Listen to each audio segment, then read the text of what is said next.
ครับจะพูดมาเลยเนาะยังอยู่เดี๋ยวนี้เนาะอินน่าเกี่ยวกับตาสลาตาเนาะสลาตามีเยอะกว่าอุ่นเลี้ยงเนาะที่มีเนี่ยอินน่าดูพังยี่ดูพังเนาะที่มีเนี่ยก็อยู่เนี่ยอยู่แบบละชดอยู่สักแต่เนี่ยนิชาชลีมาเนาะเดี๋ยวน่ะแต่ยังหาแล้วจงกันแต่ยังเดียวเนาะเดี๋ยวอยู่สมาชิกเดียวอยู่สมาชิกเดียว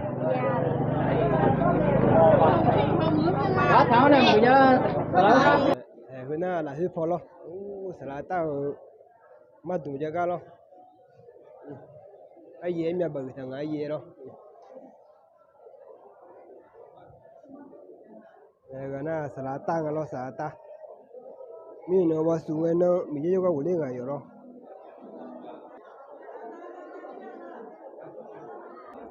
เดี๋ยวน่าแต่ยังเดี๋ยวแล้วอยู่เนี่ยจอดเองก็เสียแล้วไอ้ยาจีนมาสั่ง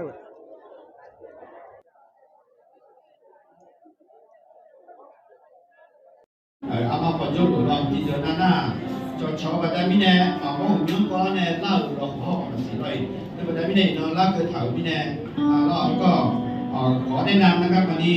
ภรรยาของอาจารย์สัญญานะครับบางคนก็เป็นเพื่อนกันหรืออาจจะไปทำกันแล้วก็ลืมแล้วไม่ได้เจอนานแล้วนะครับในเวลานี้ก็อาจารย์สัญญาก็มีภรรยาที่น่ารักแล้วก็ยังมีบุตรสาวนะครับองุ่นบุตรสาวชื่อองุ่นนะครับแล้วก็คุณชายคนหนึ่งชื่อพริกนะครับน้องพริกก็ไม่ได้อยู่ในงานแล้วก็เป็นคุณแม่ของอาจารย์สัญญานะครับก็ขอขอบคุณทุกท่านที่มาร่วมงานไว้อะไรในวันนี้นะครับมีน้อยมาแล้วก็มีชอเนี่ยมายังโมจิ๋วเนี่ยคือเราขอสลายอากาศลงมาจดที่มีเนี่ยอายุจนด้านน้องเนี่ยอายุยี่โตเดินชอนโดนเรื่องคนนี้เมื่อหน้าสลายอากาศอยู่ยุ่งต่อไปเนี่ยหรอกไม่ได้เมื่อหน้าสลายอากาศเนี่ยDami jika ada juga tu, dami kana aku yemi tu, kita jom melai. Karena ayo adina nongkit tak kurang lah, macam apa dami ni aku mungkin cakap dengan, karena ko ayo amal tu kami cuma sesuatu tu cuma ko, tapi yang ahai lagi ko jom bawa dami ni, kita cuba ayo mana tu, ayo dia tu memang dami bimbo, dami ni ko, kuyo lah, kalau yang kita ni banyak kalau yang kita mana ni. Dami yo, ina mua họ ngà mía họ ngà mi mía làm yêu in ang mà cái lu nát thà là ở xa cái nữa mà xa rằng nữa mà phía này làm mà cái gì nó gam ra nó nên chặt trâu nó nên xin đéo nó nên dùng mỡ nó gam khai thì cả有一场会打有那个爱养，我那比他只有มีเนี่ยที่อยู่ข้างล่างนะครับแล้วก็ท่านเติบโตมาที่นี่แล้วก็ได้เรียนหนังสือก็ได้รับการศึกษาสูงสุดทางด้านเรียนทั่วไปก็จบม .6 นะครับก็หลังจากนั้นท่านก็ไปศึกษาพระคัมภีร์ที่ศูนย์พระพิธานพะเยาแล้วก็เรียนมาสู่4 ปีจบมาก็ไปรับใช้ที่เมสลองช่วงระยะหนึ่งหลังจากนั้นก็กลับมารับใช้ที่กิวสไตล์แล้วก็17 ปีนะครับที่ท่านรับใช้อยู่ที่นี่แล้วก็ความสำเร็จที่ท่านได้ทำมาก็มีหลายอย่างนะครับคือตอนที่ท่านมาอยู่เนี่ยพิจักรของเราก็เป็นพิจักรที่เก่ามากแล้วแต่ช่วงเวลาของท่านจะสิ้นลมเนี่ยท่านก็ผลักดันให้พี่น้องทั้งหลายแล้วก็ร่วมมือร่วมใจกันแล้วก็ได้ก่อตั้งอาคารพิจักรใหม่แล้วก็ใช้งบประมาณไปล้านกว่า2 ล้านแล้วก็ปัจจุบันท่านก็สร้างสำเร็จแล้วแล้วก็นี่คือเป็นผลงานของท่านแล้วก็ในปีที่ผ่านมาเนี่ยท่านชัยกับผมก็ได้มีโอกาสได้ไปศึกษาหลักสูตรปริญญาโทที่โรงเรียนTTS หรือโดยดร.วรภานะครับท่านเคยเป็นอดีตประธานสภาวัฒนธรรมในประเทศไทยแล้วก็ท่านได้เปิดศูนย์พระพิธรรมแล้วก็เราก็ได้ไปเรียนด้วยกันแล้วก็เรียนจบแล้วในปีที่แล้วนะครับทางดร.วรภาก็ต้องรอดร.หลายๆท่านที่มาจากอเมริกาเพื่อจะมาแจกพระกฐินียบัตรนะครับก็แต่ว่าเรานัดไว้ว่าวันที่6 เดือนพฤศจิกายนเนี่ยเราจะลงไปรับปริญญาบัตรด้วยกันแต่ท่านมาเสียชีวิตกระทันหันนะครับในวันนี้ก็เลยผมขอมอบเวลาให้กับท่านอาจารย์พิภพแล้วก็ในนักศึกษารุ่น MB รุ่นที่1ไม่สายเนี่ยเราจะมีมาร่วมงานในวันนี้หลายท่านก็เลยวันนี้เราก็เลยนำชุด ปริญญาโทของท่านแล้วก็ใบปริญญาบัตรของท่านก็มาด้วยนะครับอันนี้ก็ผมจะมอบเวลาให้กับท่านอาจารย์พิภพแล้วก็ระดับขั้นตอนในการมอบหรือจะยังไงต่อนี่คือทางรองประธานอาจารย์ชี้ฉันและศาสตราจารย์ชี้ฉันก็มาร่วมงานกับเราในวันนี้นะครับก็เลยขั้นตอนต่างๆเนี่ยขอมอบให้ท่านเป็นผู้ดำเนินการแล้วกันนะครับแล้วก็ขออภัยนะครับวันนี้ผมอยากจะขอขอบคุณท่านอาจารย์วิชัยด้วยนะครับเป็นประธานภาค 23 ภาคลีซูนะครับขอเชิญท่านยืนขึ้นหน่อยนะครับหน้าลีซออันนู้เราเป็นประธานภาค 23เดี๋ยวอาจารย์อิสยาเนี่ยเป็นเพื่อนด้วยกันนะครับรับใช้ด้วยกันแล้วก็เราถึงแม้ท่านมีงานยุ่งแต่ท่านก็สละเวลามาร่วมงานในวันนี้รออยู่หน้าประธานลีซออันนู้เราเป็นภาคประธาน 23มาดีก็ได้อีกนึงขั้นตอนตัวสละอยู่ที่นี่ก็ในฐานะตัวแทนหน่วยงานเสียพิบาลด้วยอยู่ที่นี่ตรงนี้คือจารีจิตมิเนระดับขั้นตอนเอาไว้ในตาลิจายุมิเนยุไปก่อนอันน่ะอยู่ชุดจดสละต้าอยู่ด้วยอันมาขั้นตอนนี้อาชีพคือมาด้วยอยู่อยู่เด็กเด็กว่าจิตใจเนี่ยคือสละต้านั่นก็มาสตาร์ขังเด็กเลยเลยเราเขาเรียกมาจังหวะคือเด็กเลี้ยวเนี่ยแล้วก็คือเล่าเนี่ยขณะไทยมีของประเทศสมุทรที่นี่ม.6 จอจีน่ะน่าจะดีพยาไปพระอยู่พัดจอจีเนี่ยเป็นสโลการพักเมื่อแต่หน้าเลยพักเมื่อแต่หน้าวันแล้วเนี่ยมาสตาร์ขังแต่เชื่อสุกุจอเนี่ยเชื่อสุกุจอเนี่ยมีกำลังก็จอเนี่ยมียาเสียวจะขอจอแล้วเนี่ยอาจจะมาอุทยุไปกำเกิดอาจจะง่ายนะอายุมาชื่อเป็นผู้อาจจะมาอุทยุโจมาเลยเวลาที่เนี่ยโจตัวเนี่ยโจเก่าเนี่ยอายุก็ตัวจีงานไอ้คนนี้อาจจะมาจอยาเดินหน้าอายุหนึ่งมาดีเพื่อที่จะรักเนี่ยผู้สารตั้งกันใหญ่เยอะเนี่ยปริญญาโทจอยมาตลอดการที่เพชรบุรีเนี่ยจอยเนี่ยจอยเยอะเนี่ยเพื่อผู้ชื่อที่สิบเราที่กัวแบบปริญญาโทล่าสุดเลยอยู่แล้วจะเจอทางการมาตอกนี้มีเนี่ยคู่เขยประจำนี่เนี่ยอินโนนาน้ำมาล่าสุดปริญญาโทจอยเถอะการเอ็มบินไปสายรุ่นหนึ่งเดี๋ยวเล่าเนี่ยตัวแทนก็เล่าเนี่ยอายุไม่ชื่ออายุมีอย่างแบบพ่อเนี่ยมาจะเราประกาศนียบัตรต่อนะครับอายุเพียงทราบเลยข้อมูลให้ที่เจอ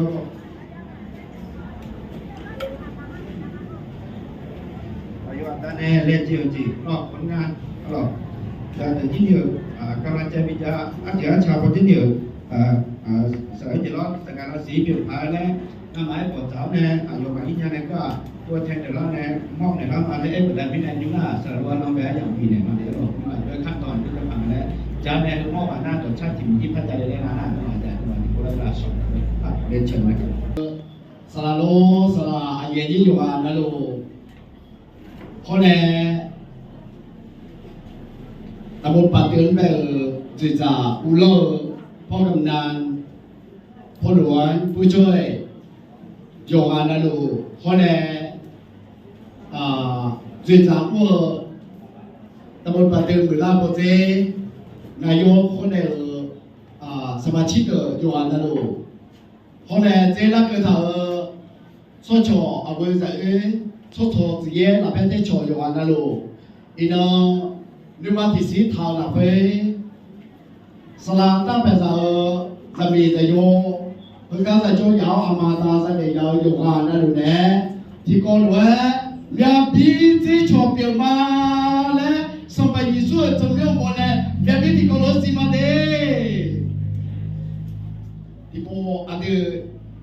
เอ็กเลี้ยวแต่หน้าที่จะจ้างหัวแกชาซองไอ้คนที่จะจ้างหัวเล่าแต่หน้าคนนี้สลา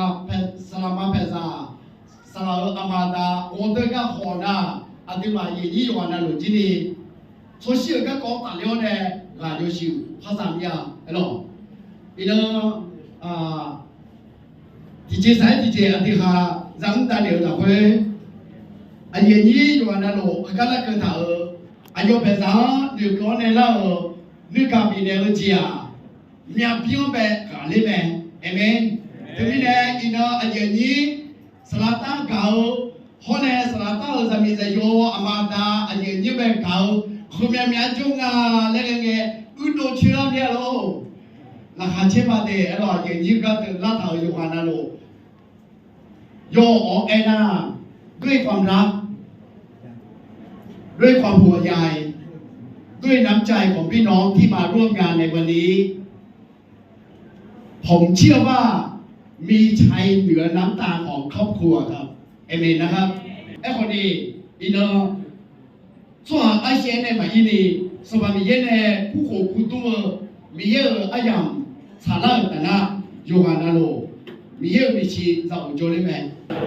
เอเมนนะครับสลาต้าโยกมาพาโจนี่อยู่พี่เนี่ยสลาต้าเนี่ยเมย์จะเออแล้วอายุที่ก็เซฟพอกันอาเซกอาญากันเนี่ยดูแลเท่าเอน้องนะสมัยสู้สมัยโมช่วงสมัยการแบบเอ็กซ์ลามาเดแล้วอายุเนี่ยเขาสอนเชื่ออาตมาเป็นนักคนนี้อายุอาตาเขาอายุมาเอ็กซ์แมอายุมานี่มาสองปีแล้วอายุอาตาปวดตัวสองเจียแล้วอาจารย์สามารถที่จะยาชมไปเลยอยู่มีรถเองอายุรู้จักคือไหมแล้วคุณพ่อเป็นฮีโร่ในดวงใจของอาจารย์เสมอนะครับคืออาจารย์เมื่ออยู่กับคุณพ่ออาจารย์บอกว่าอาจารย์เป็นผู้ที่เห็นคุณพ่อเป็นฮีโร่ในดวงใจของอาจารย์เสมอนะขาจินิยมที่เราเห็นไหมแล้วรอจีเถอะบทโตรอจีที่เราแล้วนี่ก็ที่เราได้คนนี้ยูซ่ามาแล้วสลามาโซ่พาเจ้าเกิดสลามาน้อยอยู่ในยอกังชนเรายูซ่ามาโซ่มือที่เราโซ่เตอร์สามีบุกกันเนี่ยแล้วโซ่เตอร์แล้วยิงเล็กที่เราแม่เอออายุประมาณจันเนี่ยแล้วก็มีเนี่ยอายุที่เดียวราคาโซ่เช่ๆกังดาเราแม่แล้วขณะ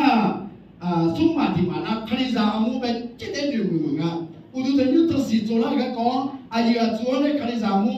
คือจะเห็นความรักเกี่ยวสไตล์นึกมาที่การกุมอดำร้อนเนี่ยจีบอเตอร์จีที่การต่างเนี่ยอุดรยุทธโจรเดียวกันก็เจ็ดเดือนเขาไม่ชิวมึงอ่ะอาคาโตเนี่ยจะเอ็นว่าอาคาโตตาเนี่ยจะเอ็นว่าอายุชิวของยังมีเรื่องแม่แท้แล้วเราซื้อสลากจะสามารถที่นี่สลากจีวที่นี่ก็กลมไอ้กับแม่เราอุดรยุทธมุ่งเก่งอย่างแม่เลยเราคณะสาวมาเลยเกี่ยวกับพวกเราไม่คณิตศาสตร์มูอันนั้นคือเล่าถึงมาแบบอายุราคาเชื่อเลยไหมอะไร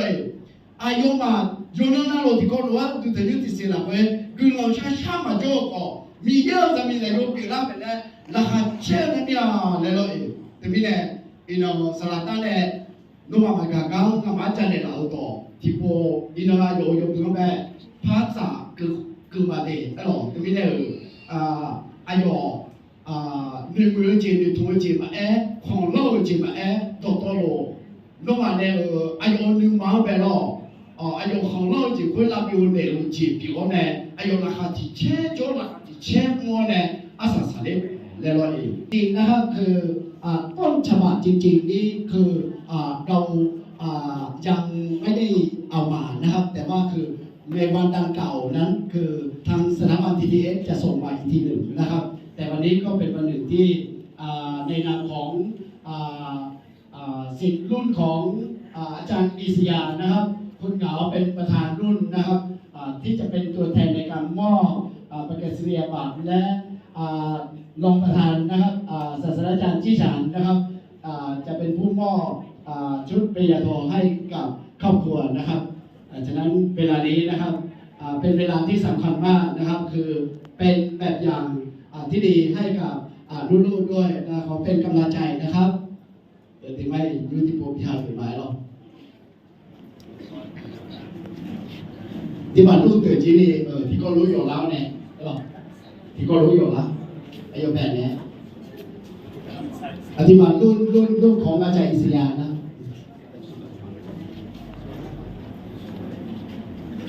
เดี๋ยวส่วนให้อาจารย์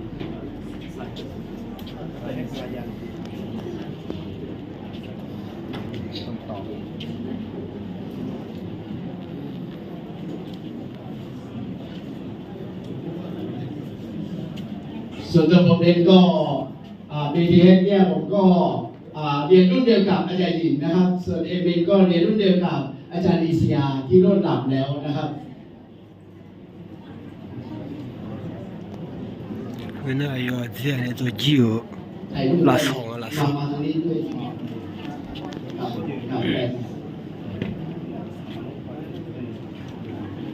ราคาเฉลี่ยดีมาไอ้หรออาทิตย์ส่วนอยู่กันนะลูกสิการสังกาจบเนี่ยสลัดอายุใจดีเสียอยู่กับพันช่วงกันเนี่ยอายุเนี่ยมั่วจีมาชิชวาไอ้หรออายุเนี่ยมั่วจีก็เด็กเขา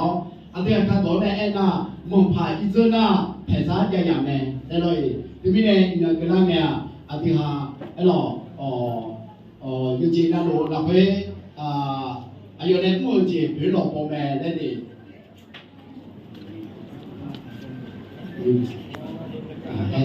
ยูจีเป็นเราแล้วก็ในนามของ TTS นะครับมอบให้ครับมอบให้ แล้วก็มีพัดลมด้วยท่านของดรวรพาด้วยแล้วก็ในส่วนนี้จริงๆก็แทนผลิตนะครับคือเราระลึกถึงท่านตลอดเวลาและท่านก็ให้คิดครอบครัวก็ให้คิดถึงพวกเราเสมอว่าพวกเราจะอยู่เคียงข้างของครอบครัวนะครับ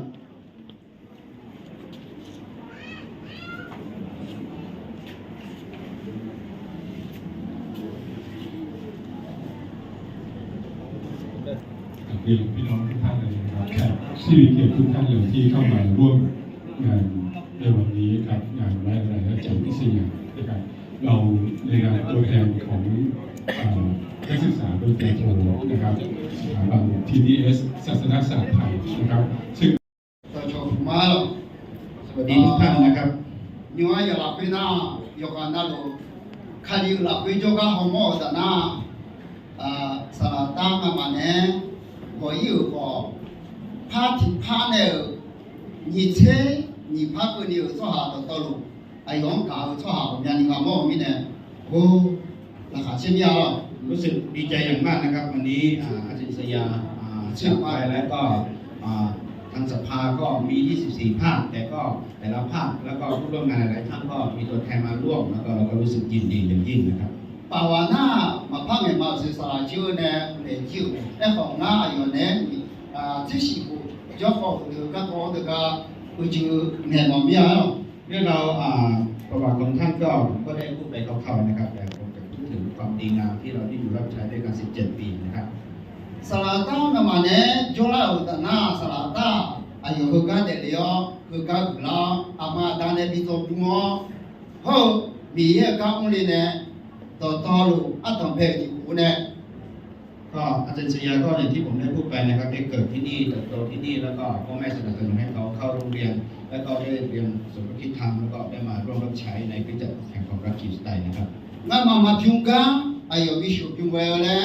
อัตโนเพฐานเนี่ยมายองที่เกิดในฮากุตามาในขณะที่พี่น้องสมาชิกขาดความรู้แต่อาจารย์ก็ได้เอาความรู้มาพัฒนาคริสตจักรนะครับมือถือแม่สลาตานาช่อละกราบของสารพัดกราบของช่วยอยู่ข้างเนี่ยอาจารย์ชยาเป็นอาจารย์ที่ดีมากนะครับมีมนุษยสัมพันธ์ที่ดีด้วยนะครับ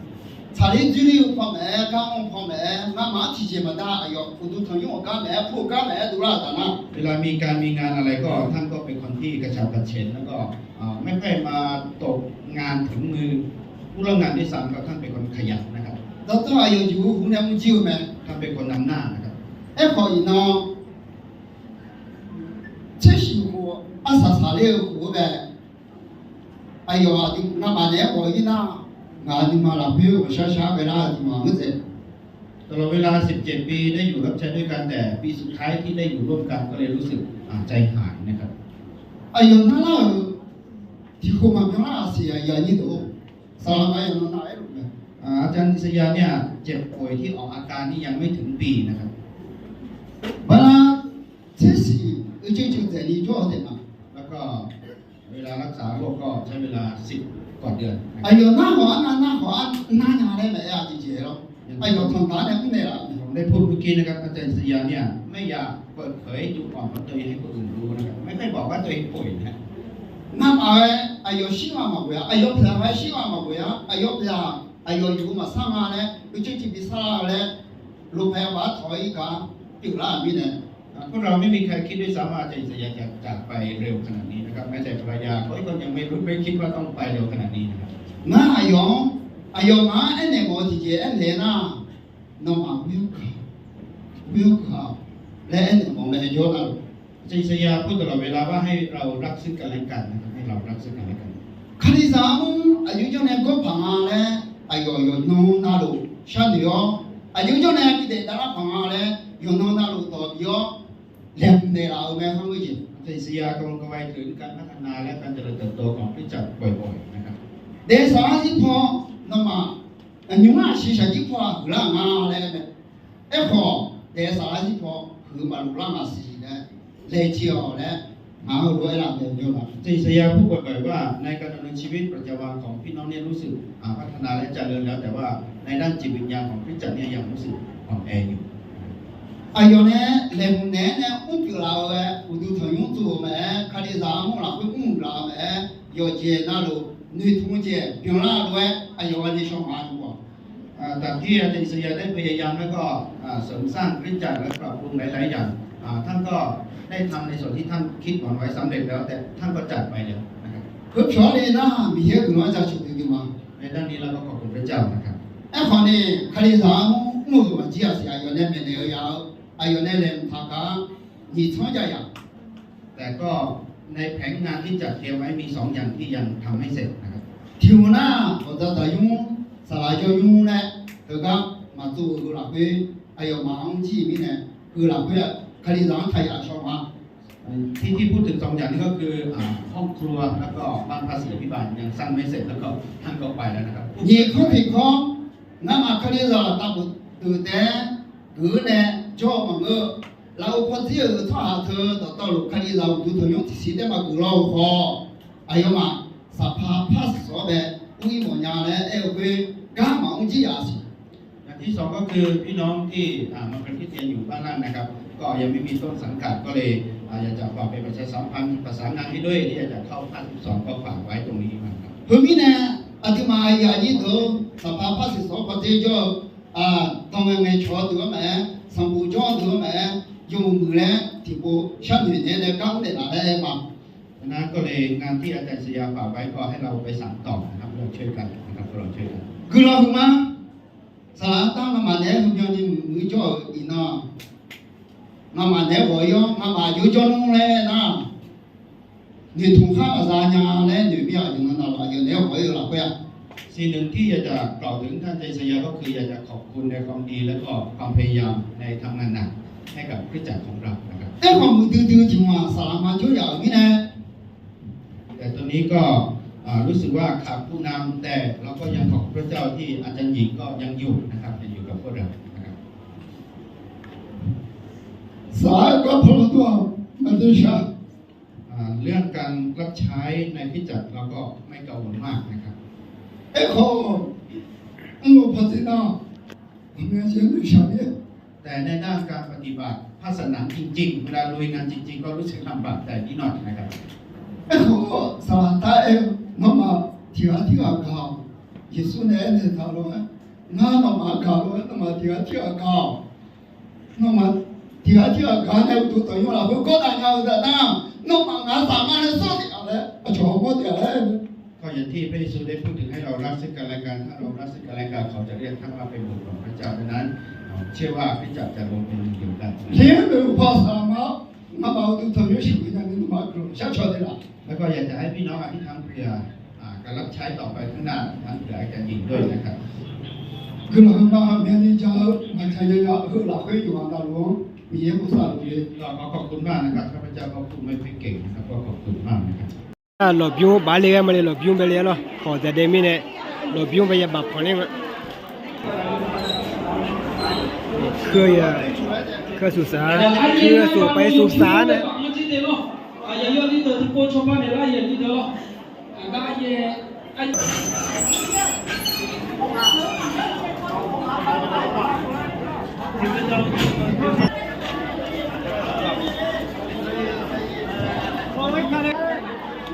อ้ย้อนนู่นถูกผ่านแอร์ก็นู่นถูกไปเลยคนเดียวก็ถูกหรอก